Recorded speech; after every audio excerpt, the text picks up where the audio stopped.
அனைவருக்கும் வணக்கம். இது உங்கள் சாது மீடியா. நான் உங்கள் சந்தோஷம். இன்னைக்கு மாநில அரசினுடைய பட்ஜெட் தயாரிப்பு பணியில் நிதித்துறை மந்திரி, கல்வியாளர் டாக்டர் மரிய வில்சன் அவர்கள் தயாரிப்பு பணியிலே ஈடுபட்டிருக்கிறார்.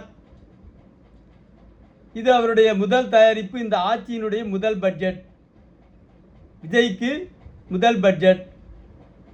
இப்படிப்பட்ட சூழ்நிலையில் அவருக்கு என்னுடைய வாழ்த்துக்களை தெரிவித்துக் கொள்கிறேன். அவருக்கு கடவுளின் வாழ்த்துக்கள் கிடைத்திட கடவுளிடம் வேண்டிக் கொள்கிறேன், சிறந்த பட்ஜெட்டை வழங்கிட என சொல்லி, இன்றைக்கி இருக்கிற சூழ்நிலை என்ன, பட்ஜெட்டில் என்னென்ன தேவை, எவ்வளவு தொகை ஒதுக்க முடியும் பட்ஜெட்டுக்கு. ஏற்கனவே 4 லட்சம் கோடி இருந்த பட்ஜெட் இருக்குது. அதில் 1 லட்சம் கோடிக்கு மேற்பட்ட தொகை வட்டியை கட்ட வேண்டியது இருக்குது. அதை தவிர மாநகராட்சி துவங்கி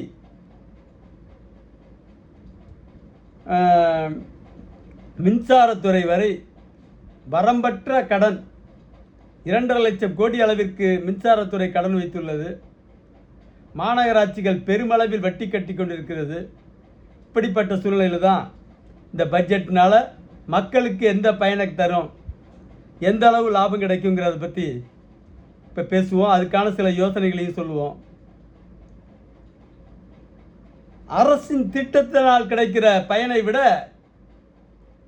லஞ்ச ஊழலுக்கு எதிரான சட்டத்தால் மக்கள் 100% மடங்கு பயனடைவார்கள் என்று நான் சொல்கிறேன். அரசு போடுகிற திட்டத்தால் மக்கள் என்ன பயனடைகிறார்களோ அதைவிட 100 மடங்கு பயனடையணும்னா லஞ்ச ஊழலுக்கு எதிரான சட்டத்தால் தான் பயனடைய முடியும். அது பற்றி இங்கே பேசுவோம். என்னென்ன துறைகள், எப்படியெல்லாம் ஊழல் நடக்கிறது, இதெல்லாம் எழுதி வச்சு படிக்க முடியாது. ஒரு துறையை சொன்னால் அந்த துறையில் நடக்கிற அத்தனை அட்டகாசங்களையும் நம்மால் பேச முடியும். என்ன பேசுகிற போது பல விஷயங்கள் விடுபட்டு விடுகிறது. இருந்தாலும் முடிந்த அளவிற்கு பேச முயற்சிக்கிறேன். முதல்ல ஆயத்தீர்வைத்துறை, டாஸ்மாகினுடைய நிலவரம் என்ன? நம்ம நாட்டில் உலகமே பார்த்திராத ஊழல் இந்தியாவிலையும் முதன்மையான இடத்துல தமிழ்நாடு இருக்குது. அப்படியாப்பட்ட நாட்டில் என்ன மாதிரி ஊழல் நடக்குதுன்னு பார்த்தீங்கன்னா, டாஸ்மாகில் 48,000 கோடிக்கு மேலே வருவாய் இருக்குது. அதாவது ஒரு 50,000 கோடின்னு வச்சுங்க. 3 பெட்டி அவன் விற்றான்னா 1 பெட்டி தான் அவன் கணக்காடுவான், மீதி 2 பெட்டி வேறு கணக்காக இருக்கும். டபுள் டாக்குமெண்ட் சொல்லுவாங்க. அது என்னென்னு எனக்கு பெருசாக தெரியல. அது இதில் கணக்கில் பக்காவாக எழுதுவான். இந்த 100 நாள் வேலை திட்டத்தில் அப்படி தான் எழுதுவான். மக்கள்கிட்ட கையெழுத்து வாங்குறது ஒரு பக்கம் இருக்கும், சம்பளம் கொடுக்குறதுக்கு ஒரு நோட்டு வச்சுருப்பான். அவன் தனியாக நோட்டு வச்சு நிர்வாகம் பண்ணுவான். கிட்டத்தட்ட அப்படி தான் இந்த டாஸ்மாக்லேயும் 3 பெட்டி விற்றான்னா 1 பெட்டி கணக்கில் வரும். அந்த ஒரு பெட்டிக்கு தான் நமக்கு கிடைக்கிற லாபம் 50,000 கோடி. ஒழுங்காக அதில் போகிற லீக்கேஜ்னு சொல்கிறாங்க. இப்போ ஒரு புதுசாக ஒரு வார்த்தை கண்டுபிடிச்சிருக்காங்க. அது வருவாயில்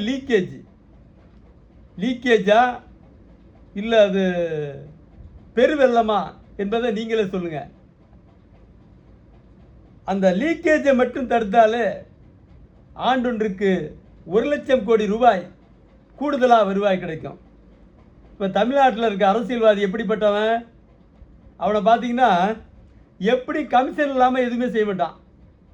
சரக்கை சப்ளை பண்ணுற கம்பெனிகள் முழுக்க திமுகவுக்கு சொந்தமானவை அல்லது அதிமுகவுக்கு சொந்தமானவை. இந்த 2 பேருக்கு சொந்தமானது தான். இவன் ஆட்சியில் அவன்கிட்ட வாங்குவான், அவன் ஆட்சியில் இவன்கிட்ட வாங்குவான். 2 பேரும் கூட்டு களவாணிங்கிறது எல்லாருக்கும் தெரிஞ்ச ஒன்று தான். அந்த வகையில் கமிஷனாக 30% கமிஷன் வாங்காமல் அவன்கிட்ட சரக்கு கொள்முதல் பண்ண மாட்டான். அப்போ நிலைமை என்ன? அது மட்டுமே, கமிஷன் தொகை மட்டுமே ஆண்டொன்றுக்கு 1,00,000 கோடிக்கு மேலே கிடைக்குங்கிறது என்னுடைய கருத்து. அதோட இதே சரக்கை அரசாங்கமே சொந்தமாக தயார் பண்ணால் இன்னமும் கூடுதலாக 1,00,000 கோடி கிடைக்கும். இப்போ தயார் பண்ணி வாங்குகிற வெளியிலேருந்து கமிஷன் கொடுத்து வாங்குகிற சரக்கை, அதாவது திமுக அதிமுக கம்பெனிகள், திருட்டு கம்பெனிகள், ஜெயலலிதா தொழில் துவங்குறாங்க பாருங்கள். ஒரு பெண், பார்ப்பன பெண், அவர் என்ன தொழில் துவங்குறாரு? மிட்டாஸ் ஆலை. வேறு ஏதாவது தொழில் பண்ணாங்களா? அப்போ எதில் போனால் லாபம்னு தெரியுது. ஜெகத் ரட்சகனும் டிஆர் பாலுவும் நடத்துகிற தொழிலில் திமுகவுக்கு பங்கு உண்டா இல்லையா? இந்த 2 கம்பெனிகளுக்கு சொந்தமான நிர்வாகம் தான் தமிழ்நாட்டில் இருக்க டாஸ்மாக் சரக்கு உற்பத்தி கம்பெனிகள். அதனால் அதை தடுத்தாலே, அரசு கையில் எடுத்தாலே இப்போது இருக்கிற விற்பனைக்கு சுமார் குறைந்தபட்சம் 3,00,000 கோடி கூடுதலாக கிடைக்கும் என்பது என்னுடைய கருத்து. அதே மாதிரி பத்திரப்பதிவுத்துறையில் என்ன சொல்கிறாங்க? வழிகாட்டு மதிப்புன்னு ஒன்று போடுறான் அரசாங்கம். வழிகாட்டு மதிப்பு என்ன போகுது? அந்த பகுதியில் 5 கோடி ரூபா ஒரு நிலம் போச்சுன்னா இவன் 2 கோடி ரூபாய்க்கு வழிகாட்டு மதிப்பு போடுறான். 2 கோடி ரூபாய்க்கு கிடைக்கிற வருவாய்ங்கிறது மிக குறைவு அரசுக்கு. ஆனால் 5 கோடி ரூபாயை ஒசத்துனா மக்கள் எதிர்ப்பானான்னா எதிர்ப்பான். என்ன காரணத்தினால எதிர்ப்பான்? இதில் தொகை ஒசருதுங்கிறது இல்லை. 2 கோடி ரூபா வாங்குகிற ஒரு நிலத்துக்கு எவ்வளவு கமிஷன் வாங்குறானோ அந்த கமிஷன் இந்த 2 கோடி ரூபா நிலத்துக்கு கட்டுற வரியை விட கமிஷன் 50 மடங்கு கூடுதலாக கமிஷன் வாங்குறான். 1000 ரூபா 50 மடங்கு 100 மடங்கு கமிஷன் வாங்குறான். 1000 ரூபா கட்டணும்னா இவன் 1,00,000 ரூபா தனியாக கேட்பான் கமிஷன். இதுதான் மக்களுக்கு நல்லது செய்யணும்னா அந்த ஊழலை, லஞ்சத்தை தடுத்தா போதும். இப்போ இருக்கிற வழிகாட்டு மதிப்பை 5 கோடி ரூபாயை உயர்த்தலாம். அதன் மூலம் அரசுக்கு வருவாய் கூடுதலாக கிடைக்கும். அதன் மூலம் ஆண்டுக்கு 50,000 கோடியாவது கூடுதலாக கிடைக்கும். ஆனால் லஞ்சத்தை தடுத்தா பெருத்த லாபம் கிடைக்கும் மக்களுக்கு. ஒரு விஷயம் சொல்கிறேன் கேட்டுங்க. 1.25 சென்ட்னா 400 சதுரடிக்கே குறைவான அளவு. 400 சதுரடிக்கு குறைவான அளவு ஒரு நிலத்தை, ஒரு மனையை ஒரு நகராட்சியில் ஒரு தந்தை அவருடைய மகளுக்கு தனது நிலத்தை தருகிறார், பட்டா போட்டு தர்றார். அதுக்கு எவ்வளோ கமிஷன் கட்டணம்னு பார்த்தா ஒரு 1000 ரூபாய் தான். ஆனால் அந்த 1.25 சென்ட் இடத்துக்கு அவர் கொடுத்துருக்க கமிஷன் மட்டும் 1.25 லட்சம் ரூபாய். இப்போ இங்கே லஞ்சம் எவ்வளவு தூரம் உச்சிக்கு 100 மடங்கு 125 மடங்கு அதிகம். கட்டணத்தை விட அரசாங்கத்துக்கு அவங்க கட்டின தொகை ஒரு 1000 ரூபாய். ஆனால் லஞ்சமாக கொடுத்தது மட்டும் 1.25 லட்சம். இது மிகப்பெரிய மோசடியெல்லாம் இந்த மண்ணில் நடந்துக்கிட்டு இருக்குது.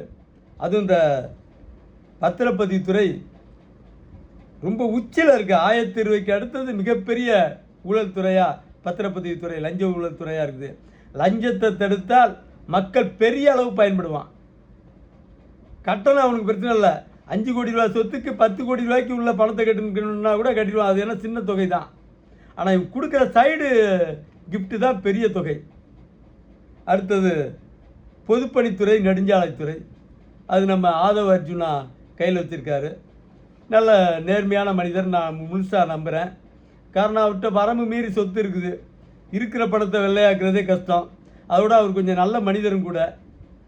அதனால் அவரெல்லாம் சில பேர் தெலுங்கு அம்மா, எனக்கு அந்த நம்பிக்கைலாம் இல்லை. ஏன்னா அவர் தமிழச்சியை கல்யாணம் பண்ணவர். ரெட்டி சமூகம், மற்ற சமூகத்தை விட ரெட்டி சமூகம் தமிழர்களாகவே வாழக்கூடியவர்கள். தமிழ்நாட்டில் இருக்க ரெட்டிகளை சொல்கிறேன். அதனால் அவர் நினச்சா தமிழ்நாட்டை மிக உயர்ந்த இடத்துக்கு கொண்டு போவாங்க. தேவையில்லாத புகாரெல்லாம் பல பேர் பேசுகிறான் அவர் மேலே. அது தேவையற்றது. அதுக்கு தனியாக ஒரு காணொலி வெளியிடுவோம். இப்போதைக்கு அந்த பொதுப்பணித்துறை, நெடுஞ்சாலைத்துறைக்கு அரசாங்கம் 20,000 கோடி ஒதுக்குது. அதில் 2,500 கோடி ரூபா அதிகபட்சமாக செலவு பண்ணால் பெரிய விஷயம். ஏன்னா பாதி வேலை செய்யாமலே பில் எடுத்துருவான். அடுத்த பாதி 2500 கோடி ரூபாங்கிறது மிக அதிகபட்ச செலவு, அவ்வளோதான் செய்வான். அந்த துறையில் மட்டும், பொதுப்பணித்துறையில் மட்டும் 5 வருஷத்தில் லட்சம் கோடிக்கு மேலே சம்பாதிக்கலாம். அவ்வளோ பெருத்த ஊழல் நிறைந்த துறை அது. நான் உங்களுக்கு மரிய வில்சனுக்கு தர்ற ஒரு வேண்டுகோள், முதல் தவணையாக ஒரு 20% வேலையாவது அரசாங்கமே செய்யணும். அதாவது அரசாங்கமே பணியாளர்களை நியமித்து, சாலை பணியாளர்களை நியமித்து, கருவிகளை, சாலை பணிகளுக்கு தேவையான கருவிகளை பெற்று வாங்கி அரசாங்கமே நேரடியாக செஞ்சால், அதாவது 20%னா 4000 கோடி. 4000 கோடிக்கு இப்போ இருக்கிற தமிழ்நாட்டினுடைய சாலையை விட 2 மடங்கு சிறப்பாக செய்ய முடியும். அதை விடவும் கூட இன்னும் சிறப்பாக செய்ய முடியும். அவ்வளோ ஊழல் அந்த நெடுஞ்சாலைத்துறை. பொதுப்பணித்துறை தாறுமாறாக ரேட்டை போட்டு எடுக்கிறாங்க கட்டணம் கட்டுறதுக்கான தொகை அவங்களுக்கு வேண்டியவர்களுக்கு கொடுத்து. அதில் போய் ரொம்ப ஸ்டிக்காக பார்த்தா எந்த கட்டணமும், அரசாங்க கட்டணம் 20 வருஷத்தை தாண்டுறதுக்கான வாய்ப்புகள் இல்லை. கட்டின உடனே இடிஞ்சு விழுகிற வாய்ப்புகளும் அதிகம். இதெல்லாம் தடுக்கணும்னா ஆதவ அர்ஜுனா போய் ஒரு இன்ஜினியராக பார்த்து, ஒரு அதிகாரியாக பார்த்து சாட்டையை சொல்லட்ட முடியாது. சட்டம் தான் வேணும். ஊழலுக்கு எதிரான சட்டம், மிக வலிமையான சட்டம், தேவைப்பட்டால் தூக்கு தண்டனை கூட வழங்க வேண்டும் மிக அதிக ஊழல் செய்தவர்கள் மீது என்று சொல்லி, அடுத்ததா போக்குவரத்து துறை, ஆர்டிஓ. போக்குவரத்து துறை லாரி, பஸ்ஸு, காரு, பைக்கு எது பதிவு பண்ண போனாலும் பதிவு பண்ணுற கட்டத்தை விட 10 மடங்கு கூடுதலாக அவன் வாங்குறாங்கிறது தான் யதார்த்தம். பதிவு பண்ணுற கட்டணம் குறைவு தான், ஆனால் 10 மடங்கு கூடுதலாக வாங்குறான். டிரைவிங் லைசன்ஸ் எடுக்க போனால் லைசன்ஸு தொகை மிக குறைச்ச. உனக்கு அவன்கிட்ட சாமானியமாக எடுக்க முடியாது.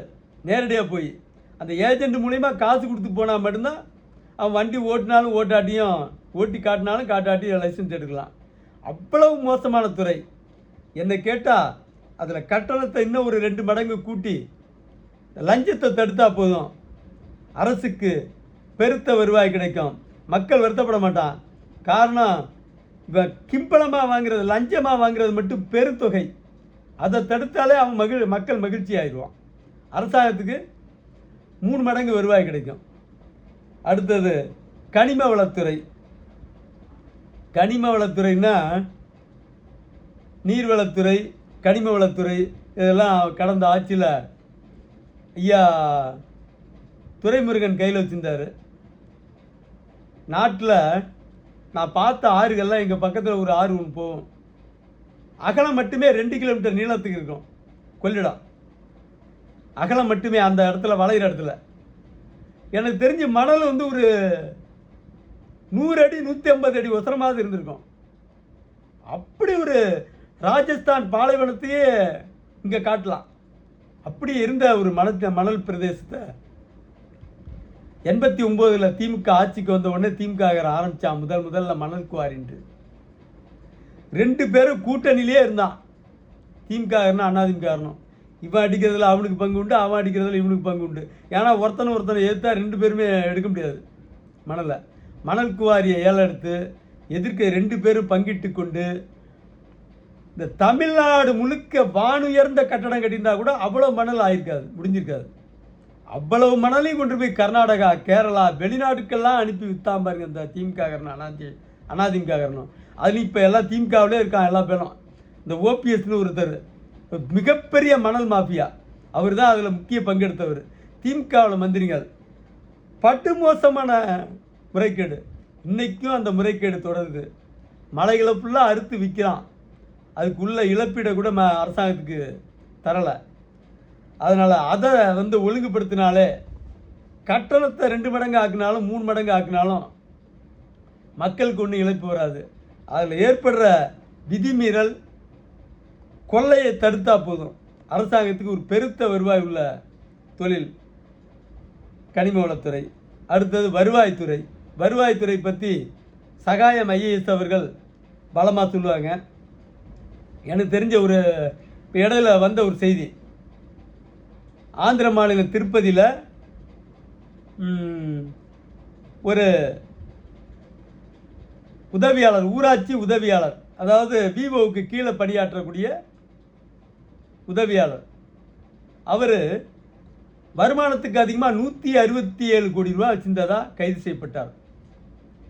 ஒரு ஊராட்சி உதவியாளர், அவன்கிட்ட இவ்வளோ பணம்னா இப்போ விவோட்ட எவ்வளோ பணம்? குறைச்சலா 200 கோடி லாபம் கிடைக்கும் விவோ போஸ்டிங்கில். அதுவும் மாநகர பகுதிகளை ஒட்டினா ஒரு 1000 கோடி கூட கிடைக்கலாம். ஆர்ஐ 500 கோடிக்கு மேலே வருவாய் ஈட்டலாம். தாசில்தார் 2000 கோடி 3000 கோடி பொருள் ஈட்டலாம். அவ்வளோ வருவாய் உள்ள கொளுத்த லஞ்சம் ஊழல். மக்கள் ஒரு 10 லட்ச ரூபா வரி கட்டணும்னா நீங்கள் ஏங்க அவ்வளோ கட்டுறீங்க? நீங்கள் 1 லட்ச ரூபாய் கட்டுங்க, 9 லட்சத்தில் எனக்கு பாதி கொடுங்க, எனக்கு எதாவது கொடுங்க சொல்லி வாங்கிட்டு போயிடுவான். அது வாங்குறதுல ஆர்ஐக்கு கொடுக்கணும், தாசில்தாருக்கு கொடுக்கணும். அப்போ தான் அவன் கண்டுக்காமல் இருப்பான். நாட்டுக்கு வர வருவாயை மொத்தமாக தடுக்கிறது மிகப்பெரிய லஞ்ச ஊழலுக்கான அடித்தளமாக மிக நீண்ட காலமாக இருக்கிறது இந்த வருவாய்த்துறை. ஆக லஞ்ச ஊழலை தடுக்கிறதுக்கு மிக வலிமையான சட்டத்தை போட்டால் இந்த துறையில் மட்டும் மிக குறைச்சலாக ஒரு 20,000 கோடியாவது வருவாய் கிடைக்கும். நான் பட்ஜெட்டினுடைய தொகை உசரம். அடுத்ததா மின்சாரத்துறை 2.5 லட்சம் கோடி கடனில் இருக்குது. எப்படிடா போச்சு? மின்சாரத்துறை மந்திரி முழுக்க 1,00,000 கோடிக்கு மேலே சொத்து சேர்க்குறான் 5 வருஷத்தில். ஆனால் மின்சாரத்துறை மட்டும் 2.5 லட்சம் கோடி கடனில் போகுது. கடன் வாங்கி திருடுறான். நிலக்கரியே வாங்காமல் வாங்கினதா கணக்கு போடுறான். அதானின்னு மோடியோட நண்பர் அதானி, வட இந்திய அதானி நிறுவனம், அவன் தரம் குறைஞ்ச நிலக்கரியை கொண்டு வந்து விற்று தமிழ்நாட்டுக்கு விற்று சுமார் 3000 கோடிக்கு மேலே கூடுதல் தொகையை வாங்கிட்டு போயிட்டாங்கிறது புகார். இந்த அறப்போர் இயக்கம்லாம் எவ்வளவோ மல்லு கட்டுறாங்க, ஒன்றும் நடக்கலை. இன்றைக்கி வரைக்கும் வழக்கு பெண்டிங்கில் தான் இருக்குது. அது வழக்கு தொடரலை. இடையில் 5 வருஷம் ஸ்டாலின் இருந்தார். அவர் என்ன உத்தம புத்திரரா நடவடிக்கை எடுக்க? எல்லாம் களவாணி தானே, கூட்டு களவாணி. அதனால் அது மேலே நடவடிக்கை எடுக்கலை. நிலக்கரி வாங்காமலே வாங்கினதா கணக்கு காட்டுறான். அப்படி இருக்கிற நிலக்கரி ஸ்டாக் இல்லைன்னு காட்டுறதுக்கு லேசாக தீயை பற்ற வச்சிடுறான். மொத்த நிலக்கரி எரிஞ்சு போச்சுன்னு கணக்கு காட்டுறான். இப்போ சமீபத்தில் கூட இந்த ஆட்சி முடிகிற நேரத்தில் ஒரு தீப்பற்றல் எரிஞ்சுது. அவ்வளவு மோசமான ஒரு ஊழல் துறை. மின்சாரத்துறை மந்திரிகள் 5 வருஷத்தில் 1,00,000 கோடிக்கு மேலே ஒசறான். அதை ஒழுங்குபடுத்தினா அதில் இருக்க லீக்கேஜா அல்லது காட்டாற்று வெள்ளமா அதை தடுத்தாலே இந்த 2.5 லட்சம் கோடி கடல்லேருந்து மீளலாம். மின்சாரத்துறை அபாரமாக ஒசரம். இந்த கொள்ளை கூட்டமான சில நிறுவனங்களிடமிருந்து சகட்டு மேனிக்கு விலை கொடுத்து வாங்குவதை, காற்றாலை மின்சாரத்தை வாங்குவதை நிறுத்திவிட்டு அரசே காற்றாலை மின்சாரத்தை உற்பத்தி செய்வதிலும், மின்சாரத்தை நேரடியாக சூரிய ஒளி மின்சாரத்தை உற்பத்தி செய்வதிலும் அரசே கவனம் செலுத்தினால் 2 ரூபாய்க்கு மீட்டர் விற்றாலே லாபம் கிடைக்கும் என்று சொல்லி, அடுத்தது ஊரக வளர்ச்சித்துறை. ஊரக வளர்ச்சித்துறை ரூரல் டெவலப்மெண்ட், ஆர்டிபிஆர்னு கூட சொல்லுவாங்க, rural development and panchayat union. அந்த துறை மக்களோடு நேரடியாக தொடர்பில் இருக்கிற ஒரு துறை, மிகப்பெரிய துறை. வட இந்தியாவில் தாவூத் இப்ராஹிம் இருந்தான், அவனை தான் டி கேங்கும்பாங்க. இந்த ஆதி கேங், ரூரல் டெவலப்மெண்ட் கேங்கு உலகப்பெரிய கேங் சொல்லலாம். உலகத்திலே இவ்வளவு மோசமான ஒரு ஊழல் கேங்கு வேற எங்கேயாச்சும் இருக்குமானா இல்லை. மக்களுக்கான திட்டங்கள் அத்தனை போய் சேர்ற இடம் இந்த ஊரக வளர்ச்சித்துறை மூலிமா தான். அவ்வளவு பெருத்த ஊழல். 100 நாள் வேலை திட்டம் என்ன ஆச்சு? ஒரு குடும்பத்துக்கு ஒரு நாளைக்கு 350 ரூபா சம்பளம், 100 நாளைக்கு 35,000 ரூபா சம்பளம் கொடுக்கணும். வாங்கினவங்க எத்தனை பேர்? 5,000 ரூபாயை தொட்டவங்க ஏதாவது விரலை விட்டு எண்ணிடலாம். 2,000 3,000தோட 2 வாரம் 3 வாரத்தோட வேலை முடிஞ்சிச்சு. ஆனால் அத்தனை பேருக்கு 100 நாளைக்கான பணத்தை சம்மந்தப்பட்ட ஊராட்சி தலைவரும் அதிகாரிகளும் சுருட்டிட்டான். 20 வருஷத்துக்கு முன்னாடியே 5,000 ரூபா வாங்குவான் அந்த பாலிடெக்னிக் படித்த ஓவர்சியர். 20 வருஷத்துக்கு முன்னாடியே நானும் மன்மோகன் சிங் வரைக்கும் எவ்வளோ மல்லு கட்டி பார்த்தேன். கலைஞர்கிட்டலாம் போய் மனு கொடுத்தேன். ஏன் பிரச்சனை மட்டும் தீர்ந்துச்சு, அந்த பிரச்சனை தெரியல. இன்னைக்கு 10,000 ரூபா வாங்குறான்.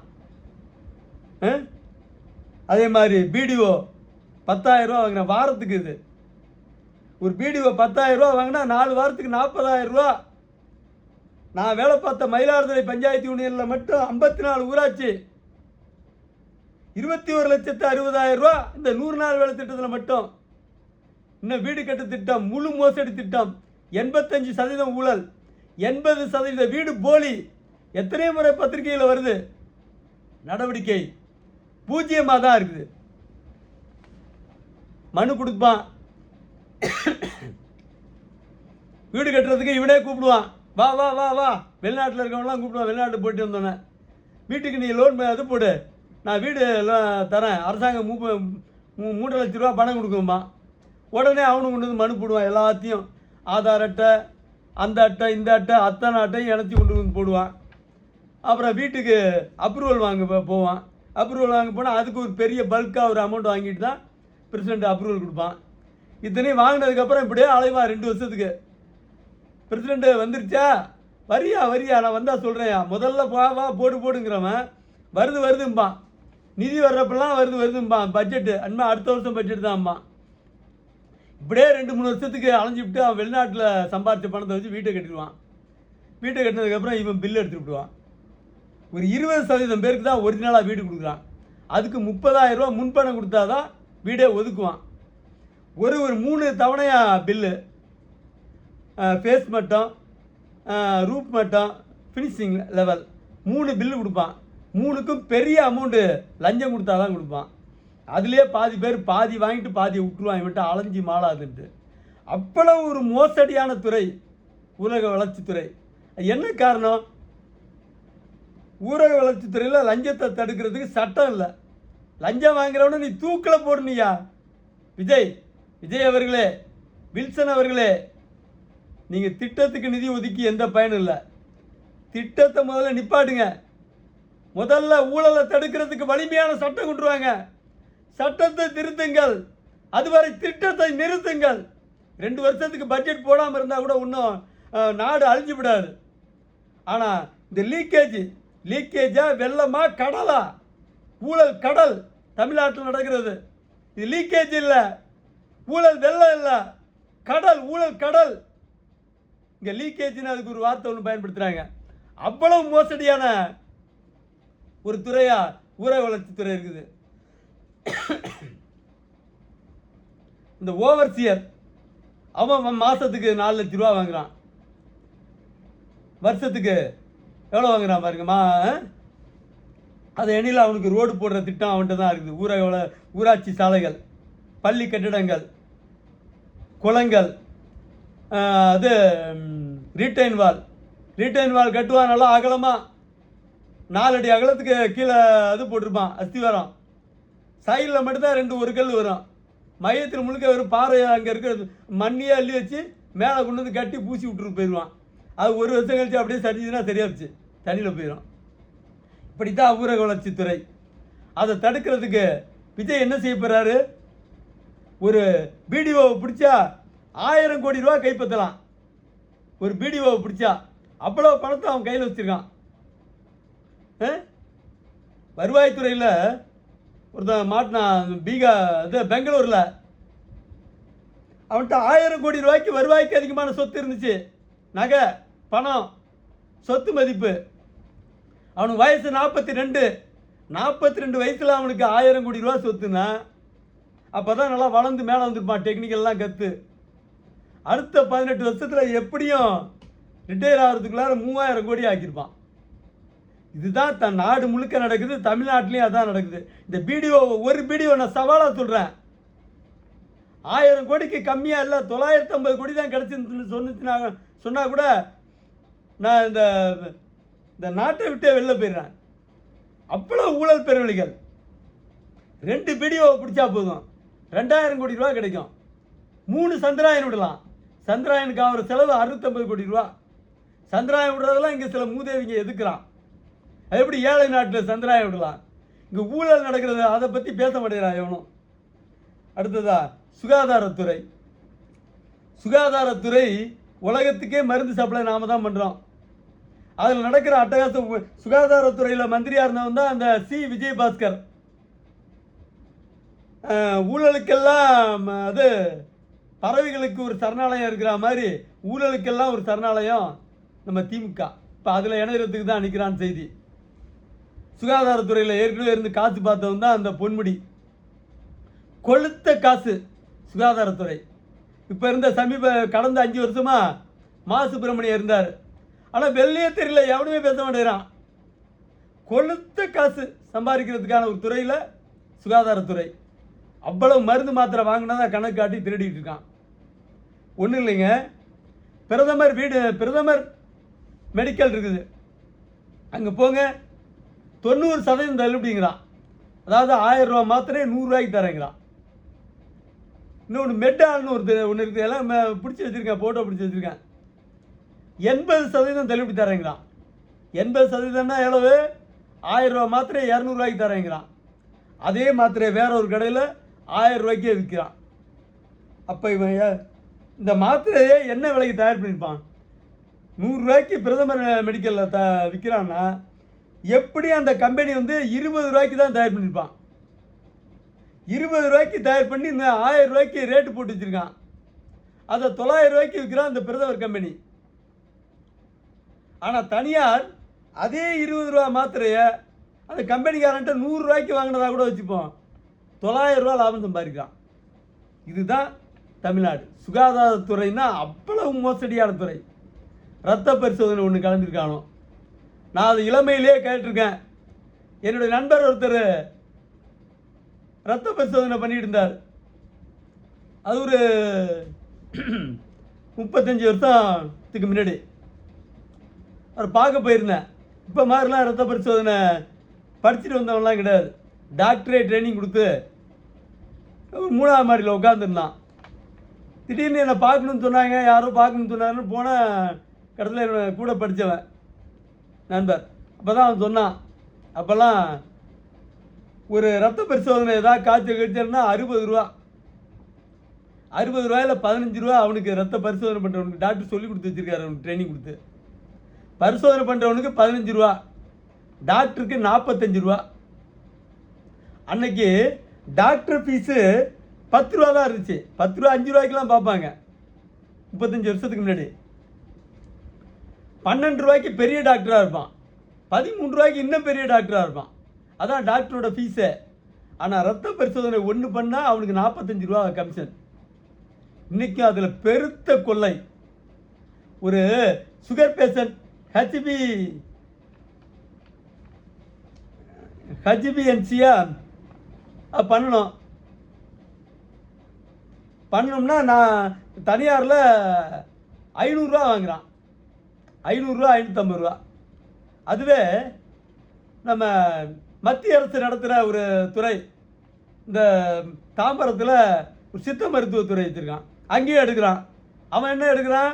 80 ரூபாய்க்கு எடுக்கிறான். ஒரு தைராய்டு டெஸ்ட்டு வெளியில் போனோம்னா 400 ரூபா 500 ரூபா, 500 550 போடுறான். அதுக்கும் ப்ரைவேட்டில். அதே அரசாங்கத்தில் 80 ரூபாய்க்கு எடுக்கிறான். இங்கே அது அரசு துறையில். ஏன் 80 ரூபாய்க்கு என்ன ஏதாவது மானியம் கொடுக்குறானா? இதெல்லாம் தடுக்கிறதுக்கு, இந்த திட்டத்தை இதெல்லாம் ஒழுங்குபடுத்துறதுக்கு எவனும் தயாராக இல்லை. அப்போ ரத்த பரிசோதனை பண்ணுறதுக்கு அரசாங்க ஆஸ்பத்திரிக்கு போகணும்னா அங்கே போகிறதுக்கு நம்ம வேலையை நிப்பாட்டிட்டு போகணும். ஒரு நாளைக்கு வேலையை நிப்பாட்டு. இப்போ நம்ம நினச்ச நேரம் ப்ரைவேட்டில் எடுக்கலாம், இவன்ட்ட எடுக்க முடியாது. அது அங்கே கியூ வச்சுருப்பான் கிலோமீட்டர் கணக்கில். இன்றைக்கி ஒரு நாள் இப்போ ஒரு பரிசோதனை பண்ணோம்னா ஒரு 3 மாதத்துக்காவது தொடர்ந்து அலையணும். அப்படி முடியாது. கமிஷன் கொடுத்தா தான் அந்த வரிசையில் முன்னாடி கொடுப்பான் டோக்கன். அப்படிப்பட்ட கொடுமைகள் எல்லாம் இந்த நாட்டில் நடந்துகிட்டு இருக்குது. நகர்ப்புற வளர்ச்சித்துறை அது 26,000 கோடி ஒதுக்குனா திமுக ஆட்சியில். நம்ம KN நேரு மந்திரி. அதாவது 5 வருஷத்துக்கு 1,30,000 கோடி ரூபா நகர்ப்புற வளர்ச்சித்துறை. அதில் கொளுத்த காசு பார்த்தது இந்த KN நேரு தான். KN நேருவை விசாரணை நடத்தணும். 1000 கோடிக்கு மட்டும் அவன் மேலே புகார் பண்ணுறாங்க. பல லட்சம் கோடி சுருட்டிய ஒரு முதலை கடந்த 5 வருஷத்தில் மட்டுமே அந்த துறையில் லட்சம் கோடிக்கு சுருட்டுறதுக்கு வாய்ப்பு இருக்குது. அந்த மாதிரி ஒரு ஊழல் துறை. அந்த தொகைக்கு சாலை போட்டோம்னா அந்த தொகையை முறையாக பயன்படுத்தி ஊழலற்ற முறையில் நேர்மையான தரமான சாலையை போட்டால் அமெரிக்காவே பின்னுக்கு போகணும். அவ்வளவு தொகை அது. அமெரிக்காவுக்கு சமமாக சாலை வசதி இருக்கணும். அவ்வளவு மோசமாக ஊழல்துறை. லஞ்ச ஊழலை தடுக்காமல் திட்டங்களுக்கு நிதி ஒடுக்கிறத முதல்ல நிறுத்துங்க. சட்டத்தை திருத்துங்கள். அதுவரை திட்டத்தை நிறுத்துங்கள். ஒரு 2 வருஷம் பட்ஜெட் நிறுத்தி வைக்கிறதுனால ஒன்றும் பெரிய பஞ்சமாக பாதகம் நடந்துடாது. அடுத்ததா இப்படியே பேசிக்கிட்டே போகலாம். மகளிர் உரிமை தொகை விஜய் அவர்கள் சொல்லியிருக்கார். கடந்த ஆட்சியில் 1,17,00,000 பேருக்கு மகளிர் தொகை ஒதுக்குனா 1000 ரூபாய் ஒதுக்கி கொஞ்ச நாள்லேயே விட்டுட்டான். 2 மாதம் கொடுத்தா, 4 மாதம் கொடுத்தா, 6 மாதம் கொடுத்தா நிப்பாட்டான். சுமார் 40 லட்சம் பேருக்காவது நிப்பாட்டிருப்பான். நகராட்சி மாநகராட்சி பகுதிகளில் மட்டும் 40 லட்சம் பேருக்கு குறைச்சிட்டான், நிப்பாட்டான். நிப்பாட்டின தொகை எங்கே போச்சு? திமுக பைக்குள்ளார போச்சு, அதிகாரிங்க பைகளுக்கு போச்சு. மாதம் ஒன்றுக்கு 400 கோடி ரூபா வரும் 40 லட்சம் பேருக்கு பணத்தை.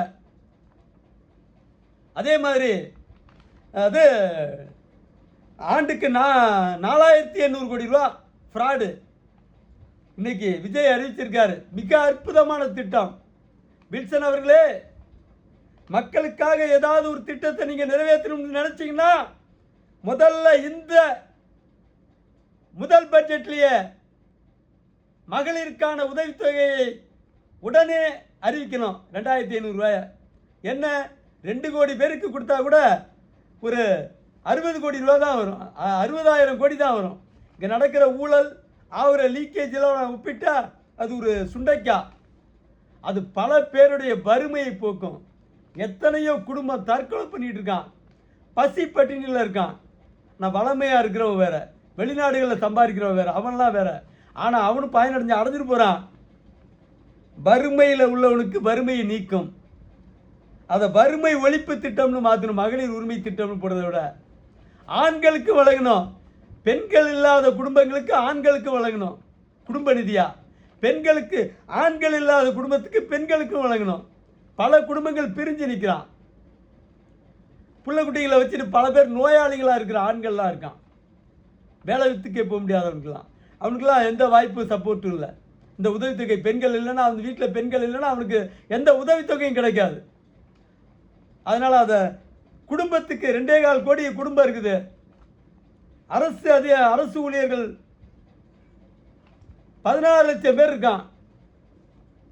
அரசு ஊழியர்கள் செல்வந்தர்கள் இருக்கான். அவர்கள் நீங்களா 2 கோடி பேருக்கு கொடுத்தா கூட அது வறுமையை ஒழிக்கும். கொஞ்சம் நார்மல் மிடில் கிளாஸ் மக்களுக்கு அது வளர்ச்சிக்கு உதவும். அந்த திட்டத்தை உடனே நிறைவேற்றணும். அது மிக சிறந்த திட்டம் என்று சொல்லி அதை வறுமை ஒழிப்பு திட்டமாக அறிவிக்கணும். சுதந்திரம் வாங்கி 75 வருஷம் 80 வருஷம் ஆனாலும் இன்னும் வறுமை நாட்டில் ஒழியல. ரேஷன் அரிசியில் பெருத்த ஊழல், 60% ஊழல். புழுத்தரிசியை தூக்கி முன்னாடி வச்சிடறான். எவனுமே வாங்குறதில்லை. கிட்டக்கு போய் 2 தடவை புழுத்தரிசி அங்கேயும் தூக்கிட்டு வரான்னு வச்சுங்க வீட்டுக்கு, ரேஷன் கடையிலேருந்து மூச்சு திணறி தூக்கிட்டு வந்து உள்ளார வச்சா ஒரே பூச்சி புழுவமாக போயிட்டு இருக்குது. இதை ஏன்டா தூக்கி சுமந்துட்டு மறுத்தடம் அவன் அரிசி வாங்குறதே நிப்பாட்டான் பல குடும்பம். 60% ஏமாற்று, 20% வெளியில் வாங்குது மார்க்கெட்டில். அது வாங்காமலே பில் எடுக்கிறான். பருப்பில் கிலோவுக்கு 40 ரூபா ஊழல், எண்ணெயில் கிலோவுக்கு 40-50 ஊழல், சர்க்கரையில் கிலோவுக்கு 10 ரூபா ஊழல். இப்படி அத்தனையிலையும் ஊழல். அதை தடுத்து நிறுத்தணும். ஊழலை தடுக்கணும். தரமான அரிசி கொடுக்க உத்தரவு போடணும். நீங்கள் அதுலேயும் டிஜிட்டல் தான். அந்த டிஜிட்டலில் எப்படி மோசடி நடக்குது கேட்கணும். அடுத்தது கல்வி கடன். கல்வி கடன்ங்கிறது யார் வாங்கினாங்க? இப்போ விவசாய கடன் தள்ளுபடின்னு விஜய் அறிவிச்சிருக்காரு. வரவேற்கத்தக்கது. விவசாய கடன் தான் அவன் 6 10 நிலம் வச்சுருக்கவன், வேலி கணக்கில் நிலம் வச்சுருக்கவனுக்கு தள்ளுபடி. கடன் வாங்கியிருக்கான், விவசாயம் பண்ணியிருக்கான், தள்ளுபடி. நியாயமான ஒன்று தான், ஒன்றும் மறுக்கலை. அதே மாதிரி ஸ்டாலின் கூட ஒரு கடன் தள்ளுபடி பண்ணார், நகைக்கடன். உங்கள் வீட்டில் இருக்க நகையை கொண்டு போய் அடைக்கடையில் வைங்க, நாங்கள் ஆட்சிக்கு வந்தோடனே 5 பவுன் இந்த நகையை தள்ளுபடி பண்ணுவோம், 5 பவுன் வரைக்கும் சொன்னார். 5 பவுன் நகைக்கு அன்னைக்கு அடகு வச்சுருந்தா ஒரு 1.25 லட்சம் ரூபாய் வாங்கியிருப்பாங்க. ஆட்சிக்கு வந்தோன்னு தள்ளுபடி பண்ணார். அது பெருத்த மோசடி. அது வேற 90% மோசடி. இந்த கட்சிக்கார பயில திருடிட்டான். சும்மாவே டப்பா வச்சு டப்பா வைக்காமலே கூட 1000 நகை 2000 நகைன்னு இவனோட வச்சு எடுத்துட்டான். ஒன்றும் இல்லைங்க, வேலூர் மாவட்டத்தில் ஒரு விவசாய கூட்டுறவு வங்கியினுடைய செக்ரட்டரி, பெண் செக்ரட்டரி, அவ 500 கோடி ரூபா வருமானத்துக்கு அதிகமாக சொத்து வச்சிருந்தா. எப்படி ஒரு விவசாய கூட்டுறவு வங்கியினுடைய செக்ரட்டரி, அதுவும் பெண் செக்ரட்டரி, 500 கோடி ரூபாய்க்கு வருமானத்துக்கு அதிகமாக சொத்து வச்சிருக்கானா? அவளுக்கு எப்படி வந்துச்சு பணம்? இதெல்லாம் மக்கள் யோசிக்கிறானா? ஊழலுக்கு எதிராக பேசினா ஒரு பாயிலும் பார்க்க மாட்டான். அறப்போர் இயக்கம் எவ்வளோ மல்லு கட்டி பார்க்குறான். அவன் 2 நாள் கழித்து பார்த்தோம்னா அப்போ தான் 200 பேர் பார்த்துருக்கான் அவனுடைய காணொலியை. ஏன்னா ஊழலுக்கு எதிரான விஷயங்களை பார்க்கறதுக்கு மக்கள் தயாராக இல்லை. ஊழலை எதிர்க்க மக்கள் தயாராக இல்லை. அதனால தான் அவன் அடிச்சு வச்சிருக்க 500 கோடி ரூபா. மக்களுக்கு கொடுத்த மானியம், விவசாயிகளுக்கு கொடுத்த மானியம், விவசாயிகளுக்கு வழங்கிய தள்ளுபடிகள் அத்தனை போய் சேர்ந்த இடம் இந்த செக்ரட்டரிங்க கீழே, அதுக்கு கீழே இருக்க அதிகாரிங்க, அது வங்கியினுடைய தலைவர் கட்சிக்காரனாக இருப்பான். அவன் உருவாக்கி விட்டான் ஏற்கனவே மெம்பர்ஷிப்பை. ஒரு வங்கிக்கு 20,000 பேர் வரைக்கும் இருப்பான். அதில் 5,000 பேர் கூட தொடர்பில் இருக்க மாட்டான் வங்கியோட. காரணம் என்ன? இவன் வங்கியினுடைய தலைவராக வரணும், சுரண்டணும், திருடணும். அதுக்கு இவன் கை காசை போட்டு உறுப்பினர்களை உருவாக்கி விட்டுருவான். அந்த உறுப்பினர் பேங்க் பக்கமே போக மாட்டான், வங்கி பக்கமே, கூட்டுறவு வங்கி பக்கமே. ஓட்டு போடுறதுக்கு மட்டும் இவன் வண்டியில் அழைச்சிட்டு போய் காசை கொடுத்து ஓட்டு போட சொல்லுவான். இதுதான் யதார்த்தம்.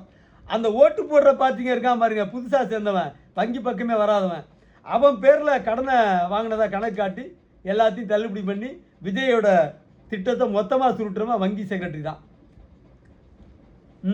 விஜய் அவர்கள் இதில் கவனம் செலுத்தணும். இந்த கல்வி கடன் தள்ளுபடின்னு சொன்னீங்களே, ஏன் செய்யலை? ஸ்டாலின்னு சொன்னார், செய்யலை. ஏன் செய்யலை? எதில் போட்டால், எந்த திட்டம் போட்டால் திருடலாங்கிறது தான் அரசாங்கத்தினுடைய கணிப்பாக இருக்குது. விஜய் எப்படி நினைக்க மாட்டார், திருடணும் 5 பேர் 1 பைசா எனக்கு தேவையில்லைன்னு சொன்னார். அவருக்கு முதல்ல தலை வணங்கி நன்றி சொல்கிறேன். இப்படிப்பட்ட ஒரு முதலமைச்சர் இந்திய வரலாற்றில் காமராஜருக்கு பிறகு இந்த கடந்த 60 ஆண்டுகளில் இப்போ தான் முதல் தடவையாக வந்திருக்காரு. 1 பைசா எனக்கு தேவையில்லைன்னு சொன்னீங்களே, அதுக்காக உங்களுக்கு நன்றி சொல்கிறேன். ஊழலை தடுக்க, ஊழலை செய்யவும் விட மாட்டேன் நான் சொல்லியிருக்கீங்க, அதுக்காகவும் உங்களுக்கு நன்றி சொல்கிறேன். ஆனால் ஊழலை தடுக்க என்ன செய்ய போகிறீங்க? சாட்டை எடுத்து மந்திரி அடிப்பீங்களா? மந்திரி போய் அங்கங்கே அதிகாரிங்க 4 பேர் அடிப்பாங்களா? சட்டம் வேணும். திருடுறவனுக்கு ஏன் அனுதாபம் காட்டுறீங்க? மொத்தத்தையும் திருடுறான். 150 கோடி மக்கள் தொகை கொண்ட இந்தியா உலகின் மிகப்பெரிய ஊழல் நாடு. உலக நாடுகள் மிக ஒரு தப்பான கணக்கெல்லாம் போடுறான். யார்? அந்த சோமாலியா நாட்டுக்காரன் உலகத்திலேயே முதல் ஊழல் நாடான். கேவலமாக இருக்குது அந்த ஐரோப்பிய நாடுகளுடைய கணக்கெடுப்பு. இந்தியா 100வது இடத்துல இருக்குதான் ஊழல்ல. யாராவது நம்புவீங்களா? 1.25 கோடி மக்கள் தொகை கொண்ட நாடு சோமாலியா. 50 லட்சம் பேர் வறுமையில், பசியில், பட்டினியில் செத்து போயிட்டான். அந்த நாட்டினுடைய பரப்பளவு தென்னிந்தியாவில் கேரளா மட்டும் நீக்கிட்டு கணக்கு போட்டோம்னா கிட்டத்தட்ட 6 லட்சம் சதுர கிலோமீட்டராக இருக்கும். அவ்வளவு பெரிய பரப்பளவு கொண்ட நாடு. வறுமையில் 50 லட்சம் பேர் செத்துட்டான். அவன் போய் எப்படா அவ்வளோ பெரிய ஊழல் நாடு, உலகத்திலே ஊழலில் 10, இவ்வளவு திருடுறானே, இவ்வளோ லீக்கேஜ் நடக்குது, கடல் அளவு கொள்ளை நடக்குது. கடந்த 5 வருஷத்தில் மட்டும் திமுகவுடைய தலைமை மந்திரிகள் மட்டுமே சுமார் 15 லட்சம் கோடி ரூபாய் திருடியிருக்கான், சொத்து சுருட்டியிருக்கான். உலக நாடுகள் முழுக்க கொண்டு போய் பதுக்கிட்டான். கண்டெய்னரில் பணத்தை அடுக்கி சுத்த விட்டுருக்கான். உள்ளூரில் பினாமிகள் பேரில் பணத்தை வச்சுருக்கான். அதெல்லாம் பார்க்குறதுக்கு இந்த கணக்கெடுக்கிறவன் கண்ணில் படலை. அப்பாவி செத்து ஒழிஞ்சிட்டு இருக்கான் அவன் சோமாலியா. அவன் தான் ஊழலில் முதலிடமா. அதே மாதிரி இங்கே ஊழலுக்காகவே திட்டம் போட்டவர் ஸ்டாலின். கல்விக்கடன் வாங்கியிருக்காங்க. கல்விக்கடன் ரத்துன்னு சொன்ன ஸ்டாலின் பண்ணலை. எதில் லாபம் கிடைக்குன்னு போயிட்டு அதில் போயிட்டார். இதில் வந்து லாபம் கிடைக்காதுன்னு. இதில் என்ன நிலைமை? தலையை அடமானம் வச்சு கடன் வாங்கியிருக்காங்க ஆண் பெண் மாணவர்கள். அவன்கிட்ட சொத்து பத்து கிடையாது, வேற எதுவும் அடமானத்துக்கு நகை நட்டு கிடையாது. அவனுடைய அந்த மாணவர்களுடைய தலையை அடமானம் வச்சு 1.5 லட்சம் 2 லட்சம் கடன் வாங்கியிருக்காங்க. இதில் பெண்கள் நிலைமை ரொம்ப கொடுமை. வேலைக்கு அலைஞ்சா இப்படியே திரிஞ்ச வேண்டியதுதான். வேலைக்கு திரிஞ்சு அழுத்து போகிறதுக்குள்ளார கல்யாணம் மாப்பிள்ளை வரும், கல்யாணத்தை பண்ணி கொடுத்துருவான். கல்யாணம் பண்ணி கொடுத்துட்டா வேலைக்கும் போக முடியாத சமயத்தில் கடனை அடைக்க முடியல. அவன் வட்டி 2 லட்சத்தை 5 லட்சமாக வசதிட்டான். நோட்டீஸ் அனுப்பி நெருக்கடிக்கு மேலே நெருக்கடி. கடுமையான நெருக்கடிக்கு ஆளாகி இருப்பவர்கள் மாணவர்கள். ஆண்களும் நிறையா இருக்கா, பெண்களும் பெரும்பகுதி இருக்காங்க கடனில். ஏன் அவன் கடனை உங்களால் தள்ளுபடி பண்ண முடியாதா? தலையை அடமானம் வச்சுட்டு மாட்டிட்டு நிற்கிறான், அவங்க கடனை தள்ளுபடி பண்ணிருக்கீங்க. நிலம் வேலி கணக்கில் நிலம் வச்சுருக்கான் மிராசுதார், அவனுக்கு தள்ளுபடி. 5 பவுன் நகை வச்சுருக்கிறவங்க கொண்டு போய் அடமானம் வச்சா சேட்டு மட்டுமே 200 நகை வைக்கிறான். திமுக ஒன்றிய செயலாளர் 500 நகை பெட்டியை மட்டும் வச்சுட்டு மாட்டிக்கிட்டான் தென்காசியில். தமிழ்நாடு முழுக்க ஒரு இதுலேயும் வராதவன் பேர்லலாம் ஒரு 2000 நகையை வச்சு எடுத்தா மாதிரி பணத்தை எடுத்துகிட்டு இந்த செக்ரட்டரிங்களும் எஸ்ஓ அதுக்கு மேலே தலைமைச் செயலகம் வரைக்கும் சுருட்டிட்டான். சம்மந்தப்பட்ட மந்திரிக்கு ஒரு 500 நகை ஒரு பேங்க்லேயும். இப்படி ஊழலுக்காக மட்டுமே சட்டம் போட்டால் திட்டம் போட்டால் என்ன நியாயம்? வில்சன் அவர்களே, நீங்கள் ஒரு கல்வி வள்ளல். உங்களுடைய மாமனார் எப்படியோ சம்பாதிச்சிருக்கலாம் எம்ஜிஆர் காலத்தில். ஆனால் எத்தனையோ பேர் சம்பாதிச்சான். வள்ளல்னு சொன்னால் நம்ம ஜேபிஆர் தான் சொல்லுவாங்க. ஒரு அவன் அங்கே போகிறவன் அத்தனை பேர் சாப்பிட்லாமா, அவ்வளோ பெருமையாக சொல்லுவாங்க. உங்களை பற்றி எனக்கு தெரியாது, நீங்கள் அவருடைய மருமகன். நீங்களும் அந்த கல்வி கடனை ரத்து செய்ய ஆவணம் செய்யணும், அதையும் அறிவிச்சிருக்காரு விஜய் என்று சொல்லி எதோ கடனெல்லாம் ரத்து பண்ணுறீங்க, கல்வி கடனை ரத்து பண்ணணும். அடுத்தது இன்னும் ஒரு திட்டத்தையும் பற்றி பேசிடுறேன். நிறைய பேசிகிட்டே போனால் போய்கிட்டே இருக்கும். சத்துணவு திட்டம் 90% ஊழல். யாரும் சத்துணவு சாப்பிட்றதே இல்லை. முட்டை மட்டும்தான், வாரத்துக்கு 2 முட்டை. முட்டையை மட்டும் வாங்குறதுக்கு எல்லோரும் கை தூக்குங்கன்னா கையெழுத்து போட்டுருவாங்க. சத்துணவு சாப்பிட்றதுக்கு யாரும் விரும்புறது இல்லை மாணவர்கள். எல்லா இடத்துலையும் சத்துணவு திட்டம் இருக்குது. 2 முட்டையை மட்டும் கொடுத்துட்டு அரிசி பருப்பு எண்ணெய் சமையல் அத்தனையும் ஊழல். என்னை கேட்டால் சத்துணவு திட்டத்தை ரத்து பண்ணிடலாம். கிராமங்களில் மாணவர்களே வரல, 4 பசங்க 5 பசங்க கூட வரல. அதனால் சத்துணவு திட்டத்தை ரத்து செய்வதன் மூலம் பல ஆயிரம் பேருக்கு லாபம் கிடைக்கும். அரசு மிக குறைந்தபட்சம் இந்த லீக்கேஜா பெருவெள்ளமா ஊழல் கடலா அதை தடுத்தா போதும். 8 லட்சம் கோடிக்கு பட்ஜெட் போடலாம், 10 லட்சம் கோடியும் போடலாம். இதை விடவும் இன்னொரு திட்டம் இருக்குது பிரதமர் மோடிக்கு. என்கிட்ட ஒரு திட்டம் இருக்குது. அந்த திட்டத்தை அறிவித்தா போதும், ஒரே ஒரு உத்தரவு போட்டால் போதும். உலகத்திலேயே இந்தியா உலக வல்லரசு பொருளாதாரத்தில் ஒரு உத்தரவு மட்டும் போட்டால் போதும் என்று சொல்லி ஐயா வில்சன் அவர்கள் எல்லாவற்றையும் கவனத்தில் கொண்டு பட்ஜெட் தயார் பண்ணோம். நீங்கள் படித்தவர், இன்னும் கீழ்மட்டத்தில் இருக்க பல விவகாரங்கள்லாம் உங்களுக்கு தெரியாது. எவ்வளோ விவகாரங்களை நான் விட்டுருப்பேன், அப்புறமா நினச்சி பார்ப்பேன் இதெல்லாம் பேசாமல் விட்டோமேன்னு.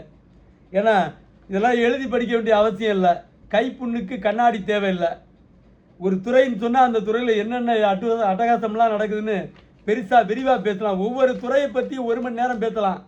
ஆனால் அதெல்லாம் இந்த இடத்துல சரி வராது என்பதால் மிக சுருக்கமாக பேசி முடித்திருக்கிறேன். ஐயா வில்சன் அவர்களை மிகச்சிறந்த பட்ஜெட் அமைத்திட இறைவனை பிரார்த்திக்கிறேன். இறைவன் அவருக்கு வல்லமையை தந்திட, நல்ல ஆற்றலை தந்திட, வாய்ப்புகளை தந்திட இறைவன் அவரை வாழ்த்திட இறைவனை பிரார்த்திக்கிறேன். நன்றி, வணக்கம்.